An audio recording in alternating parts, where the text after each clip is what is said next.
Hello दोस्तों, स्वागत है आप सभी का अपने YouTube channel M Khan classes में। आज हम पढ़ने वाले हैं क्लास 9 का 7.3 का क्वेश्चन नंबर 1। इस क्वेश्चन में दिया हुआ है triangle A B C and triangle D B C. A B C और D B C two isosceles triangles, यानी कि ए बी और ए सी, डी बी और डी सी इक्वल है।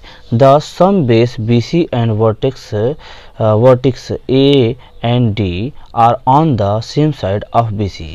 कह रहा है कि बी सी पर ए और डी, ठीक है, यहाँ पर वर्टेक्स दिए गए हैं, बी सी पर आके मिले हुए हैं।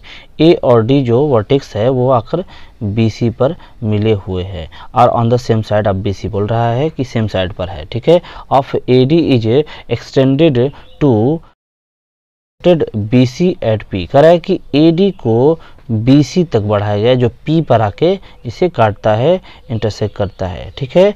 तो उसके बाद कह रहा है कि सो दैट, इसमें चारों को हमको बारी बारी से प्रूफ करना है। तो दोस्तों पहला वाला तरीका गया है कि triangle A B D congruent proof करना है ए सी डी का, यानी कि ए बी डी और ए सी डी, यानी कि ये ट्रायंगल और ये वाला ट्रायंगल, इन दोनों ट्रायंगल को हमको कॉन्ग्रुएंट प्रूफ करना है। तो चलिए दोस्तों पहले हम लोग प्रूफ करते हैं, बारी बारी से चारों को प्रूफ करेंगे। तो दोस्तों शुरू करते हैं क्वेश्चन नंबर पहला का पहला प्रूफ। तो दोस्तों पहला वाला में सबसे पहले लिखेंगे in triangle A B D and triangle A C D. देख सकते हैं कि ए बी डी और ए सी डी, ठीक है दोस्तों। तो इसको हम लोग सॉल्व करते हैं। इसमें हम लोग को पता है कि ये वाला और ये आइसोसेलेस ट्रायंगल से इक्वल हैं और ये दोनों भी इक्वल हैं, ठीक है दोस्तों। और उसके बाद हम लिखते हैं इन दोनों को, लिखेंगे A B equal to A C. A B और ए सी इक्वल हो जाएगा और इसको लिख देंगे गिवन। दूसरा वाला बी डी और सी डी, तो लिख देंगे B D equal to C D, ये भी गिवन है। और तीसरा ए डी दोनों में कॉमन है, तो लिख देंगे A D equal to A D, ये ए डी कॉमन है। तो उसके बाद लिख सकते हैं कि साइड से ये कॉन्ग्रुएंट प्रूफ हो गया। लिखेंगे therefore triangle A B D congruent हो गया ट्रायंगल ए सी डी का, यहाँ पर साइड रूल से। तो दोस्तों ये हमारा कॉन्ग्रुएंट प्रूफ हो गया। तो दोस्तों ये कॉन्ग्रुएंट जब हो गया तो देख सकते हैं कि बी ए डी और सी ए डी ये दोनों एंगल इक्वल हो जाएगा, ठीक है दोस्तों, लेकिन सीपीसीटी से हैं। तो लिख देते हैं कि angle B A D equal to angle B C A D, ये सी रहेगा, सी ए डी, तो लिख देंगे सीपीसीटी से। दोस्तों यहाँ पर बी ए डी है तो चाहेंगे तो यहाँ पर हम डी की जगह पर पी भी रख सकते हैं, क्योंकि ये हमको एंगल ए ही बताना है। बी ए डी लिखें चाहे पी लिखें कोई फ़र्क नहीं पड़ेगा, तो सी ए डी लिखें चाहे पी लिखें कोई फ़र्क नहीं पड़ेगा, क्योंकि एंगल ए को ही हमको बताना है, ठीक है दोस्तों। तो यहाँ पर हम लोग पी का भी यूज कर सकते हैं डी की जगह पर, लेकिन हम इन दोनों को प्रूव किए हैं इसलिए हम डी लिखे हैं। अब हम लोग इसको इक्वेशन नंबर हम लोग 1 ले लेते हैं ताकि आगे हम लोग सोल्व करने में आसानी होगी, ठीक है दोस्तों। और इसका हम लोग दूसरा वाला सॉल्व करते हैं। तो इसमें लिखेंगे in triangle A B P and triangle A C P. दोस्तों हमको कॉन्ग्रुएंट प्रूव करना है कि ए बी पी यानी कि ये वाला ट्रायंगल और ए सी पी ये वाला ट्रायंगल को हमको कॉन्ग्रुएंट प्रूव करना है। तो दोस्तों इसमें हम लिख सकते हैं कि ए बी और ए सी इक्वल है क्योंकि ये दोनों आइसोसेलेस ट्रायंगल के साइड्स हैं। तो लिखेंगे A B equal to A C given लिख देंगे और दूसरा लिख देंगे एंगल बी ए, जो हम लोग बी ए डी प्रूव किए थे हम उसके जगह पर पी ले लेंगे। तो लिख देंगे B A P equal to angle C A P.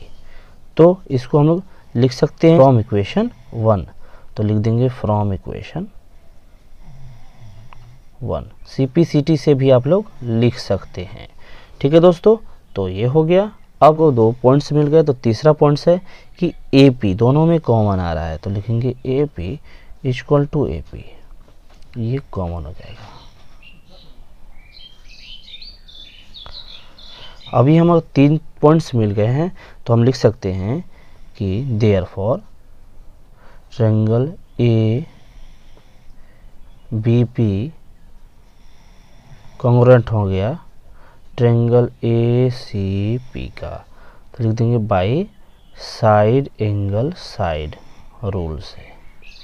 Side angle side rule से ये क्या हो गया, कॉन्ग्रुएंट प्रूफ हो गया। तो दोस्तों तीसरा वाला है कि A P bisect angle A as well as angle D. तो देखिए दोस्तों ए पी को बता रहा है कि ए पी जो लाइन है वो ए को बाइसेक्ट कर रही है और डी को भी बाइसेक्ट कर रही है। तो दोस्तों हम लोग प्रूफ पहले ही कर चुके हैं कि बी ए पी और सी ए पी ये एंगल ए को बाइसेक्ट ए पी ऑलरेडी कर रहा है। तो लिख देंगे कि ए पी बाइसेक्ट्स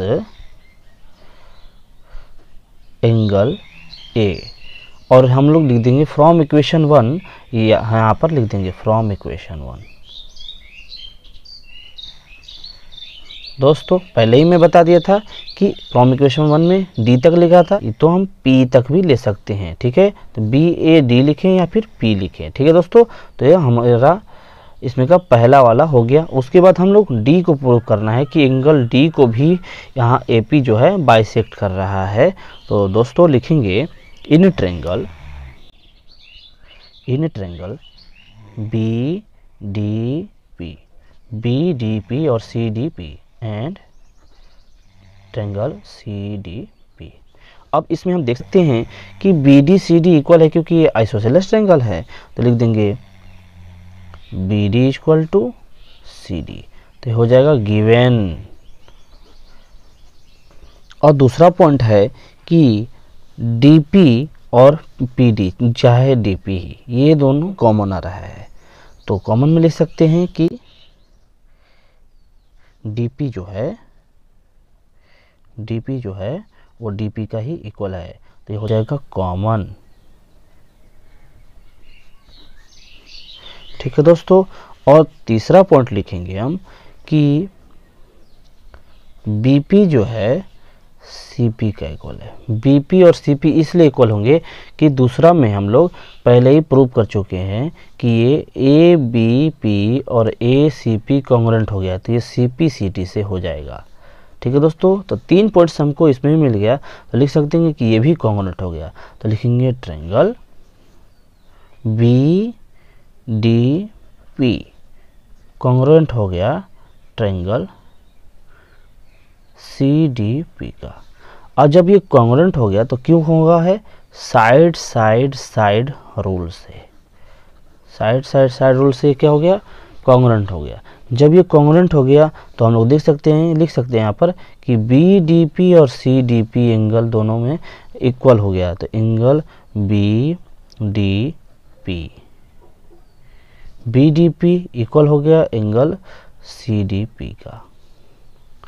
अब ये हो सकता है सी पी सी टी से, और ये सी पी सी टी से हो गया तो ये भी कह सकते हैं कि A P bisect angle D. तो यहाँ पर वो भी हम लिख सकते हैं। तो लिख देंगे कि A P bisects angle D. दोस्तों अब दोनों को हो गया कि ए को भी बाइसेक्ट कर रहा है और डी को, तो एज वेल एज लिख सकते हैं कि A P bisect angle A as well as angle D. तो दोनों हो गए। तो दोस्तों अब हम चौथा वाला प्रश्न हल करते हैं। तो दोस्तों चौथा वाला में दिया हुआ है कि A P is the perpendicular bisector of यहाँ पर बी सी का। तो कह रहा है कि ए पी जो है वो BC का परपेंडिकुलर बाइसेक्टर है, यानी कि 90 डिग्री बनाता है। तो हमको प्रूव करना है कि ये वाला और ये वाला 90 है। दोस्तों किसी एक को 90 प्रूव कर देंगे तो हो जाएगा। तो दोस्तों हम लोग देख सकते हैं पिछले कॉन्पोनेंट में जो तीसरा वाला भी पार्ट हल किए हैं, सॉल्व किए हैं, कि उसमें BPD और CPD इक्वल हो जाएगा। तो यहाँ पर BPD और CPD, क्योंकि ये दोनों कॉन्पोनेंट प्रूव किए हैं, तो लिख देंगे angle BPD equal angle CPD। ये दोनों इक्वल हैं, क्यों है? CPCT से। जब ये इक्वल हो गया तो हम लोग लिख सकते हैं कि angle BPD plus angle CPD, दोनों को ऐड करेंगे तो 180 होगा। हम जानते हैं कि एक लाइन पर जितने भी एंगल बनते हैं एक पॉइंट्स के हिसाब से जाकर 180 हो जाएंगे। तो BC जो लाइन है पूरा एंगल बनेगा 180 बनेगा। तो ये 180 का हो जाएगा, इसलिए BPD और CPD दोनों को ऐड करेंगे तो 180 हो जाएगा। तो दोस्तों हम जानते हैं कि BPD और CPD आपस में इक्वल हैं। तो BPD CPD ये दोनों में से किसी एक की जगह पर इन दोनों में से एक वैल्यू हम पुट कर देंगे। तो ये रख देंगे यहाँ पर BPD की जगह पर CPD, लिख देंगे angle CPD plus angle CPD, तो हो जाएगा 180। और इसमें हम एक चीज़ लिख देंगे कि ये क्यों 180 होगा, लीनियर पेयर से, लीनियर पेयर, क्योंकि लीनियर पेयर हम जानते हैं कि 180 बनाता है मिलाकर, तो ये 180 हो जाएगा। अब दोस्तों ये दो हो गए, तो लिख देंगे 2 angle CPD equal to 180।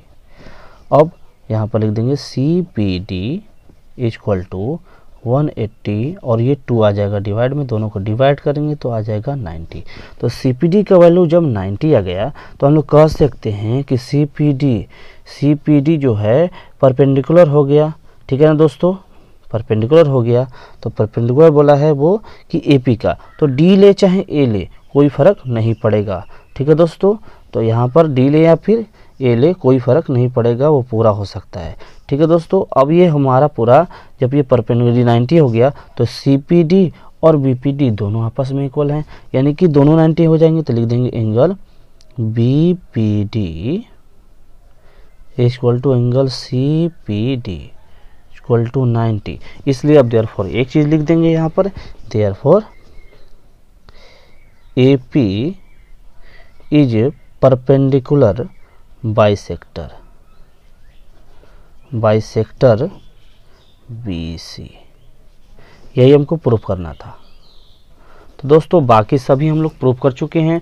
Question ये बड़ा था, वीडियो बड़ी हुई, लेकिन दोस्तों आप लोगों को समझाना जरूरी था। ठीक है दोस्तों, मिलते हैं नेक्स्ट वीडियो में, बाय।